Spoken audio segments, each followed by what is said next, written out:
Welcome to good effort channel. Good morning student. இன்னைக்கு நம்ம the sound of music part 2 பார்க்க போகிறோம். The shehnai of Bismillah Khan. இந்த லெசன் நம்ம பார்க்குறதுக்கு முன்னாடி ஒரு சின்ன இன்ட்ரொடக்ஷன் நம்ம பார்க்கலாம். Think of the shehnai and the first thing you will probably imagine is a wedding or a similar occasion or function. The next would probably be Ustad Bismillah Khan, the Shehnai maestro, playing this instrument.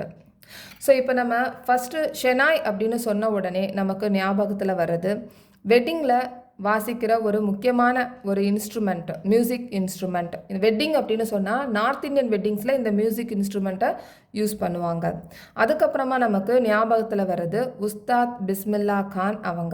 அவங்க தான் இந்த Shenoy music இன்ஸ்ட்ருமெண்ட்டில் வாசிக்கிறதுல ரொம்பவே ஃபேமஸாக ஆனாங்க. அவங்க எப்படி உஸ்தாத் பிஸ்மில்லா கான் அவங்க எப்படி மியூசிக் ஃபீல்டில் ஃபேமஸ் ஆனாங்க அப்படின்றதையும் இந்த ஷெனாய் எப்படி உருவாச்சு அப்படின்றதையும் நம்ம இந்த லெசனில் பார்க்கலாம். Emperor Aurangzeb banned the playing of a musical instrument called pungi in the royal residence for it had a shrill, unpleasant sound. So Aurangzeb ராஜா அவங்க ராயல் ரெசிடென்ஸில் புங்கி அப்படின்ற ஒரு மியூசிக் இன்ஸ்ட்ருமெண்ட்டை வாசிக்கிறதுக்கு தடை விதிச்சிருந்தாங்க. பேண்ட் அப்படின்னா தடை விதிச்சிருக்காங்க. ஏன் அப்படின்னா அதிலிருந்து அன்பிளசன்ட் சவுண்டு வர்றதுனால அதை தடை விதிச்சிருந்தாங்க. ராயல் ரெசிடென்ஸில் இனிமேல் இந்த மியூசிக் இன்ஸ்ட்ருமெண்ட்டை வாசிக்கக்கூடாது அப்படின்றது. Pungi became the generic name for reeded noise makers. புங்கி ஒரு குரூப்பை சார்ந்தது. என்ன குரூப் அப்படின்னா ரீடட் நாய்ஸ் மேக்கர். ரீடட் அப்படின்னா காற்றின் மூலமாக உருவாக்கக்கூடிய இசை, விண்டு இன்ஸ்ட்ருமெண்ட் அப்படின்னு சொல்லுவாங்க. அந்த குரூப்பை சார்ந்தது புங்கி. Few had thought that it would one day be revived. யாருமே நினச்சி பார்க்கல இந்த மாதிரி பேன் பண்ண ஒரு மியூசிக் இன்ஸ்ட்ருமெண்ட் திருப்பி மறுபடியும் வரும் அப்படின்றத யாருமே நினைக்கல. A barber of a family of a professional musicians who had access to the royal palace decided to improve the tonal quality of the pungi. So barber ஒரு ப்ரொஃபஷனல் மியூசிஷியன்ஸ் ஃபேமிலியிலேருந்து ஒரு barber, அவருக்கு Royal பேலஸில் போகிறதுக்கு access இருக்குது. So அவங்க என்ன நினச்சாங்க அப்படின்னா இந்த டோனல் குவாலிட்டி அப்படின்னா சவுண்டு, இந்த சவுண்டு இம்ப்ரூவ் பண்ணணும். புங்கிலேருந்து வரக்கூடிய இந்த சவுண்டு குவாலிட்டியை இம்ப்ரூவ் பண்ணணும் அப்படின்றத நினச்சாங்க. He chose a pipe with a natural hollow stem that was a longer and broader than the pungi. So இப்போ ஒரு நேச்சுரல் ஹாலோ ஸ்டெம் எடுத்துக்கிறாங்க. அது ஒரு பைப் மாதிரி இருக்குது. நம்ம எப்படி ஸ்ட்ரா குடிக்கும்போது உள்ளே எதுவுமே இல்லாமல் நம்ம எப்படி நல்லா ஸ்ட்ராவை வச்சு யூஸ் பண்ணி குடிப்போமோ அந்த மாதிரி இருக்கிற ஒரு பைப்பு, நேச்சுரல் ஹாலோ ஸ்டெம் எடுக்கிறாங்க. அந்த ஹாலோ ஸ்டெம் புங்கியை விட லாங்கராகவும் இருக்குது, ப்ராடராகவும் இருக்குது. And made 7 holes on the body of the pipe. அந்த பைப் இருக்குல்ல, அந்த பைப்புக்கு மேலே ஒரு 7 holes போடுறாங்க. When he played on it, closing and opening some of these holes, soft and melodious sounds were produced. So அவங்க பண்ண அந்த ஹோல்ஸை க்ளோஸ் பண்ணி ஓப்பன் பண்ணுறதுனால அதன் மூலமாக ஒரு சாஃப்ட் மெலோடியஸ் சவுண்ட் ப்ரொடியூஸ் ஆகுது. He played the instrument before royalty and everyone was impressed. So இந்த இன்ஸ்ட்ருமெண்ட்டை ராயல் ரெசிடென்ஸில் போய் வாசிக்கிறாங்க. எல்லாருக்கும் இந்த இன்ஸ்ட்ருமெண்ட் மியூசிக் பிடிச்சிருது. The instrument so different from the pungi had to be given a new name. So இது புங்கியை விட டிஃப்ரெண்ட்டாக இருக்குது, அதனால் நேமும் டிஃப்ரெண்ட்டாக இருக்கணும் அப்படின்னு நினச்சாங்க. As the story goes, since it was first played in the Shah's chambers and was played by a nai, the instrument was named the Shehnai. So இது முதல்ல வாசித்தது ஷாஸ் சேம்பர்ஸ் அப்படின்னு சொல்லுவாங்க. ஷா அப்படின்னா கிங், ராஜாவோட கோட்டையில் வாசிக்கிறாங்க. இதை வாசித்தவங்க பார்பர் அப்படின்னா நாய் அப்படின்னு அர்த்தம். ஸோ இப்போ ஷா நாய் இதை ரெண்டையும் சேர்த்து ஷெஹனாய் அப்படின்ற ஒரு பேர் அந்த மியூசிக் இன்ஸ்ட்ருமெண்ட்டுக்கு வச்சாங்க. The sound of the Shehnai began to be considered auspicious. இங்கே ஆஸ்பீசியஸ் அப்படின்றது ஒரு சுபகாரியம், நல்ல சகுனம், இதை வாசிக்கிறதுனால நல்லது நடக்கும் அப்படின்ற மாதிரி ஃபஸ்ட்டு இந்த மியூசிக் இன்ஸ்ட்ருமெண்ட் வாசிச்சுட்டு இருந்தாங்க. The sound of the Shehnai began to be considered auspicious, and for this reason it is still played in temples and is an indispensable component of any North Indian wedding. So அதனால தான் முதல்ல வந்து கோயிலில் வந்து வாசிச்சுட்டு இருந்தாங்க. அதுக்கப்புறமா north Indian வெட்டிங்கில் வந்து ஒரு முக்கிய அங்கமாகவே இருந்தது. இப்போ வெட்டிங் அப்படின்னு சொன்னோம்னா அந்த ஷெனாய் மியூசிக் இன்ஸ்ட்ருமெண்ட் கண்டிப்பாக இருக்கும். அதான் இன்டிஸ்பென்சபிள் காம்போனட், ஒரு முக்கிய அங்கமாக இருக்குது, முக்கியமான பார்ட்டாக இருக்குது நார்த் இந்தியன் வெட்டிங்கில் இந்த Shenoy music instrument. In the past, the Shehnai was part of the Naubat or traditional ensemble of 9 instruments found at royal court. இங்கே நௌபாத் அப்படின்றது உருது லாங்குவேஜில் 9ன்னு அர்த்தம். ஓகே, ஆன்சம்பிள் அப்படின்றது குரூப். ஸோ இப்போ ராயல் கோர்ட்டில் வந்து 9 இன்ஸ்ட்ருமெண்ட் இருக்கிற இந்த குரூப்பில் வந்து இந்த ஷெனாய் வந்து ஒரு part. Okay, till recently it was used only in temples and weddings. The credit for bringing this instrument onto the classical stage goes to Ustad Bismillah Khan. So அது வரைக்கும் டெம்பிள்லையும் கல்யாணத்துலேயும் மட்டும்தான் இந்த ஷெனாய் வந்து வாசிட்டு இருந்தாங்க. இந்த ஷெனாய் மியூசிக் இன்ஸ்ட்ருமெண்ட்டை அடுத்த லெவலுக்கு, அடுத்த ஸ்டேஜுக்கு கொண்டு போனது உஸ்தாத் பிஸ்மில்லா கான். அவங்க மூலமாக தான் அடுத்த ஸ்டேஜுக்கு இந்த மியூசிக் இன்ஸ்ட்ருமெண்ட் போச்சு. ஓகே, ஸோ இப்போ வந்து நம்ம பிஸ்மில்லா கான் அவங்களோட குழந்தை பருவத்தை பார்ப்போம். As a 5-year-old, Bismillah Khan played gilli danda near a pond in the ancient estate of Dumaran in Bihar. So பீகாரில் டுமரான் எஸ்டேட்டில் ஒரு பாண்டு பக்கத்தில் பிஸ்மில்லா கான் சின்ன குழந்தைங்களோட 5 வயசு இருக்கும்போது பிஸ்மில்லா கான் கில்லி டண்டா விளையாடிட்டு இருந்தாங்க. கில்லி டண்டா அப்படின்னா நம்ம தமிழில் வந்து கிட்டி புல்லு அப்படின்னு சொல்லுவோம், லைக் கிரிக்கெட் மாதிரி இருக்கும். ஸோ அந்த விளையாட்டை விளையாடிட்டு இருந்தாங்க. He would regularly go to the nearby Biharji temple to sing the Bhojpuri Chaita, at the end of which he would earn a big laddu weighing 1.25 kg, a prize given by the local Maharaja.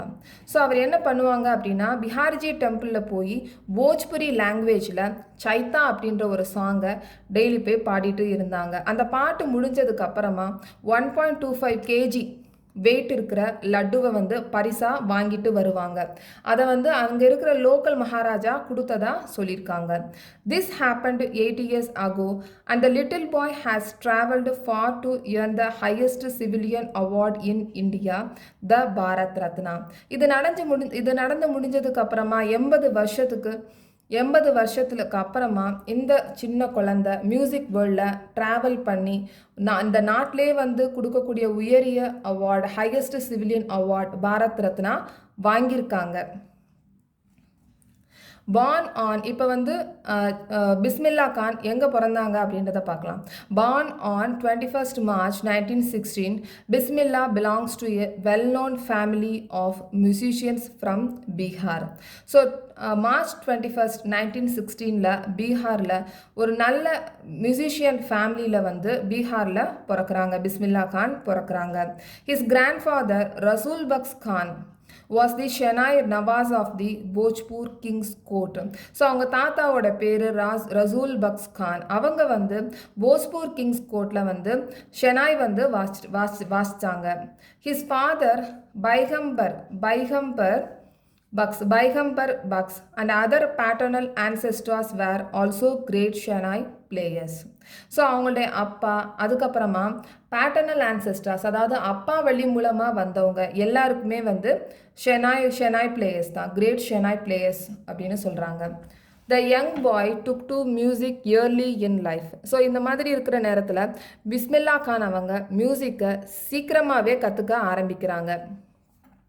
At the age of 3, when his mother took him to his maternal uncle's house in Banaras, Bismillah was fascinated watching his uncles practice the Shehnai. So அவங்க அம்மா, அதாவது இங்கே maternal uncle அப்படின்னா அம்மா வழியிலேருந்து இருக்கிற uncle, அவங்க வீட்டுக்கு கூட்டிகிட்டு போகிறாங்க, பனாரஸுக்கு கூட்டிகிட்டு போகிறாங்க. ஓகே, அவங்க அங்கிள் வந்து இந்த ஷெனாயை வாசிக்கிறத ரொம்பவே அட்ராக்ட் ஆகிடுறாங்க. ஃபேசினேட்டட்னா ரொம்பவே அட்ராக்ட் ஆகி பார்த்துக்கிட்டே இருக்காங்க, ஷெனாய் வாசிக்கிறத பார்த்துட்டு இருக்காங்க. Soon Bismillah started accompanying his uncle Ali Bucks to the Vishnu temple of Banaras, where Bucks was employed to play the Shehnai. அப்புறமா அவங்க அங்கிள் அலிபக்ஸ் கூட பிஸ்மில்லா கானும் விஷ்ணு டெம்பிளுக்கு பனாரஸில் இருக்கிற விஷ்ணு டெம்பிளுக்கு போகிறாங்க. ஏன்னா அலிபக்ஸ் அவங்க விஷ்ணு டெம்பிளில் வந்து ஒரு எம்ப்ளாயி அவங்க வந்து டெய்லி வந்து வாசிக்கிறது அவங்களுக்கு ஒரு வேலை. Okay, so Ali Bux would play the shehnai and the Bismillah would sit captivated for hours on end. இங்கே captivated அப்படின்னா அட்ராக்ட் ஆகிறது அப்படின்னு அர்த்தம். ஸோ அலிபக்ஸ் வந்து இந்த ஷெனாயை வாசிக்கும் போது பிஸ்மில்லா கான் ரொம்பவே அட்ராக்ட் ஆகி அது எப்போ வந்து அலிபக்ஸ் அவங்க வாசித்து முடிக்கிறாங்களோ அது வரைக்கும் உட்காந்து வாட்ச் பண்ணிக்கிட்டே இருப்பாங்களாம். Slowly he started getting lessons in playing the instrument and would sit practising throughout a day. So கொஞ்சம் கொஞ்சமாக வந்து பிஸ்மில்லா கான் அந்த மியூசிக் இன்ஸ்ட்ருமெண்ட்டை எப்படி வாசிக்கணும் அப்படின்றத கற்றுக்குறாங்க. For years to come, the temple of Balaji and Mangala Maya and the bank of the Ganga became the young apprentice's favorite haunts where he could practice in solitude. So ஒரு 3 place சொல்கிறாங்க. இந்த 3 பிளேஸும் பிஸ்மில்லா கான் அவங்களுக்கு ஒரு favourite பிளேஸாக இருக்குது. இந்த பிஸ்மில்லா கான் இந்த ஷெனாய் வந்து வாசிக்கிறதுக்கு தனியாகவே ப்ராக்டிஸ் பண்ணுவாங்களாம். அந்த 3 பிளேஸ் என்னென்ன அப்படின்னா பாலாஜி, டெம்பிள் ஆஃப் பாலாஜி, மங்களா மையா இந்த பிளேஸ், அதுக்கப்புறமா ரிவர் கங்கா. இந்த 3 பிளேஸும் அவர் வந்து ஷெனாய் வாசிக்கிறது ப்ராக்டிஸ் பண்ணுறதுக்கு தனியாகவே ப்ராக்டிஸ் பண்ணுறதுக்கு ரொம்ப ஃபேவரட்டான place. The flowing water of the Ganga inspired him to improvise and invent raga that were earlier considered to be beyond the range of the Shehnai. So இப்போ இவர் என்ன சொல்கிறாங்க அப்படின்னா இந்த கங்கா ரிவர் தான் வந்து அவருக்கு ரொம்ப இன்ஸ்பயர்ட் ஆச்சு, அது மோட்டிவேட் பண்ணதும் சொல்கிறாங்க. என்ன மோட்டிவேட் பண்ணுது அப்படின்னா அங்கே தான் உட்காந்து புது ராகங்களை கண்டுபிடிச்சாராம். அந்த ராகத்தை ஷெனாய் மூலமாக வாசிக்கிறது அப்படின்றது ரொம்ப இம்பாசிபிளான விஷயம். ஆனால் அதை வந்து பிஸ்மில்லா கான் வந்து பண்ணாங்க. At the age of 14, Bismillah accompanied his uncle to the Allahabad Music Conference. So 14 வயசு இருக்கும்போது பிஸ்மில்லா கான் அவங்க அங்கிள் அலிபக்ஸோட அலகாபாத்துக்கு மியூசிக் கான்ஃபரன்ஸில் கலந்துக்கிறாங்க. At the end of his recital, Ustad Fayaz Khan patted the young boy's back and said, "Work hard and you shall make it." அப்படின்னு சொல்கிறாங்க. So இப்போ இந்த பெர்ஃபார்மன்ஸ் முடிஞ்சதுக்கப்புறமா இந்த மியூசிக் கான்ஃபரன்ஸ் இருக்குல்ல, அந்த பெர்ஃபார்மன்ஸ் முடிஞ்சதுக்கப்புறமா வோக்கலிஸ்ட் உஸ்தாத் ஃபயாஸ் கான் அவங்க என்ன பண்ணுறாங்க அப்படின்னா பிஸ்மில்லா கானோட முதுகை தட்டி நீ வந்து நல்லா ஒர்க் பண்ண அப்படின்னா மியூசிக் வேர்ல்டில் நல்ல பேர் எடுக்கலாம் அப்படின்ற மாதிரி சொல்கிறாங்க. Work hard and you shall make it அப்படின்னு நம்ம இந்த அர்த்தத்தை எடுத்துக்கலாம். With the opening of All India Radio in Lucknow in 1938 came Bismillah's big break. So all India radio லக்னோவில் 1938 ஓப்பன் பண்ணுறாங்க. அந்த ரேடியோ ஸ்டேஷன் தான் பிஸ்மில்லாக்கு ஒரு பெரிய பிரேக்கும் கிடச்சிது. He soon became an often heard Shenoy player on radio. So அந்த radio ஸ்டேஷனில் அடிக்கடி அவங்க மியூசிக்கை வாசிக்க ஆரம்பித்தாங்க, ஷெனாய் வாசிக்க ஆரம்பித்தாங்க. When India gained independence on 15th August 1947, Bismillah Khan became the first Indian to greet the nation with his Shenoy. So நமக்கு நம்ம நாடு சுதந்திரம் அடையும் போது 1947 15th ஆகஸ்டில் பிஸ்மில்லா கான் தான் இந்த நாட்டை வந்து சுதந்திரம் வாங்கினதுக்கு வாழ்த்து தெரிவிக்கிற மாதிரி முதல்ல வாசித்தது பிஸ்மில்லா கான் தான், ஷெனாய் வாசித்தது பிஸ்மில்லா கான் தான். He poured his heart out into raw coffee from the Red Fort to an audience which included Pandit Jawaharlal Nehru, who later gave his famous Tryst with Destiny speech. So இந்த ஷெனாய் வந்து எங்கே வாசித்தாங்க அப்படின்னா ரெட் ஃபோர்ட்டில் வந்து வாசித்தாங்க. எந்த ராகத்தில் வாசித்தாங்க அப்படின்னா coffee ராகத்தில் வாசித்தாங்க. யார் முன்னாடி அவங்க வாசித்தாங்க அப்படின்னா பண்டித ஜவஹர்லால் நேரு அவங்களுக்கு முன்னாடி ஷெனாய் வந்து பிஸ்மில்லா கான் வாசித்தாங்க. ஸோ இது வந்து இந்த வாசித்ததுக்கு அப்புறம்தான் பண்டிட் ஜவஹர்லால் நேரு ஒரு ஃபேமஸ் ஸ்பீச் வந்து கொடுத்தாங்க. அந்த ஸ்பீச்சோட நேமும் கொடுத்துருக்காங்க, tryst with destiny. Okay, so Bismillah Khan has given many memorable performance both in India and abroad. So Bismillah Khan அவங்க வந்து இந்தியாவில் மட்டும் இல்லை அப்ராட்லையும் நிறைய பெர்ஃபார்மன்ஸ் கொடுத்துருக்காங்க. His first trip abroad was to Afghanistan, where King Jahir Shah was so taken it by the maestro that he gifted him priceless Persian carpets and other souvenirs. So இவங்க first abroad trip போகிறாங்க, ஆப்கானிஸ்தானுக்கு போகிறாங்க. ஆப்கானிஸ்தானில் இருக்கிற king Zakir Shah அவங்களோட பெர்ஃபார்மன்ஸை பார்த்து நிறைய gift வந்து கொடுக்குறாங்க. பெர்ஷியன் கார்பெட்ஸ் கொடுக்குறாங்க, சுவனீஸ்க்கு வந்து கொடுக்குறாங்க. சுவனீஸ் அப்படின்னா இப்போ ஏதாவது ஒரு இடத்துக்கு நம்ம போகிறோமோ அந்த இடத்துக்கு ரிலேட்டடாக இருக்கிற கிஃப்ட். இப்போ ஃபார் எக்ஸாம்பிள் நம்ம ஆக்ரா போகிறோம், தாஜ்மஹால் பார்க்குறோம். தாஜ்மஹால் அங்கே இருக்கிற தாஜ்மஹால் மாதிரியே ஒரு ஸ்டாச்சு வந்து வீட்டுக்கு கொண்டு வரலாம், வால் ஹேங்கிங்ஸ் கொண்டு வரலாம், கீ செயின் கொண்டு வரலாம். ஸோ அதுதான் சுவனீஸ் அப்படின்னு சொல்கிறாங்க. The king of Afghanistan was not the only one to be fascinated with Bismillah's music. So ஆப்கானிஸ்தானில் இருக்கிற கிங் மட்டும் இல்லை, நிறைய பேருக்கு பிஸ்மில்லா கானோட மியூசிக் வந்து அட்ராக்ட் ஆகிறாங்க. Film director Vijay Bhatt was so impressed after hearing Bismillah play at a festival that he named a film after the instrument called Kunj Udi Shanai. So இந்த மாதிரி அட்ராக்ட் ஆனவங்களில் ஒருத்தவங்க விஜய் பாத். அவங்க வந்து ஒரு ஃபிலிம் டைரக்டர். ஸோ எந்த அளவுக்கு அட்ராக்ட் ஆகிறாங்க அப்படின்னா அவங்க எடுத்த ஹிந்தி படத்துக்கு பின்னாடி ஷனாய் அப்படின்ற ஒரு நேமை அட்டாச் பண்ணுறாங்க. ஸோ அந்த ஹிந்தி படத்தோட பேர் குஞ்ச் உதி ஷனாய்.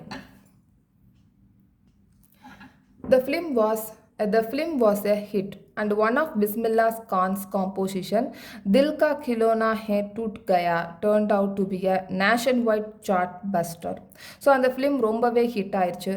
ஸோ பிஸ்மில்லா கான்ஸ் மியூசிக் கம்போஸ் பண்ண ஒரு பாட்டும் எழுதியிருக்காங்க. தில் கா கிலோனா ஹே டூட் கயா அப்படின்ற ஒரு பாட்டுக்கு மியூசிக் வந்து போட்டிருந்தாங்க. ஸோ அது வந்து ரொம்ப ஹிட் ஆயிடுச்சு. Despite this huge access in the celluloid world, Bismillah Khan's ventures in film music were limited to. So இந்த செல்லுலாய்டு வேர்ல்டு அப்படின்னா ஃபிலிம் வேர்ல்டு. இந்த ஃபிலிம் வேர்ல்டில் வந்து இவ்வளோ பெரிய சக்ஸஸ் கொடுத்துருந்தாலும் அவர் ப்ரொஜெக்ட் பண்ணது ரெண்டு ஃபிலிம் தான். அதாவது ரெண்டு ஃபிலிமுக்கு தான் வந்து அவங்க மியூசிக் பண்ணியிருந்தாங்க. விஜய் பாத்ஸ் குஞ்ச் உதி ஷனாய், விஜய் பாத்ஸ் டைரக்டர் படம் பேர் வந்து ஃபிலிமோட பேர் வந்து Goonj Uthi Shehnai, Hindi film. Okay. And Vikram Srinivas அவங்களோட கனடா வென்ச்சர் சனதி அப்பனா. ஸோ இப்போ வந்து விக்ரம் ஸ்ரீனிவாஸ் அவங்களோட கன்னடா ஃபிலிமில் வந்து சனதி அப்பனா, இது வந்து ஃபிலிமோட பேர். சனதி அப்பனா அப்படின்றது ஃபிலிமோட பேர். கன்னடா லாங்குவேஜில் விக்ரம் ஸ்ரீனிவாஸ். ஸோ இந்த மாதிரி 2 ஃபிலிம் தான் வந்து அவங்க மியூசிக் கம்போஸ் பண்ணியிருக்காங்க. I just can't come to terms with the artificially and glamour of the film world, he says with emphasis. So ஒரே மன அழுத்தத்தோட பிஸ்மில்லா கான் சொல்கிறாங்க, என்னால் ஆர்டிஃபிஷியலாகவும் கிளாமராகவும் இந்த ஃபிலிம் வேர்ல்டில் வந்து மியூசிக் பண்ண முடியாது அப்படின்றத மன அழுத்தத்தோடு சொல்கிறாங்க. Awards and recognition game thick and fast. So நிறைய லார்ஜ் நம்பர் ஆஃப் அவார்ட்ஸ் வந்து அவங்களுக்கு கிடைச்சிட்டே இருந்தது. Bismillah Khan became the first Indian to be invited to perform at the prestigious Lincoln Center Hall in the United States of America. So United States of அமெரிக்காவிலேருந்து முதல்ல ஒரு இந்தியனுக்கு ஒரு invite பண்ணுறாங்க. So எதுக்காக invite பண்ணுறாங்க அப்படின்னா ப்ரெஸ்டீஜியஸ் லிங்கன் சென்டர் ஹாலில் perform பண்ணுறதுக்காக இன்வைட் பண்ணுறாங்க. He also took part in the World Exposition in Montreal, in the Cannes Art Festival and in the Osaka Trade Center.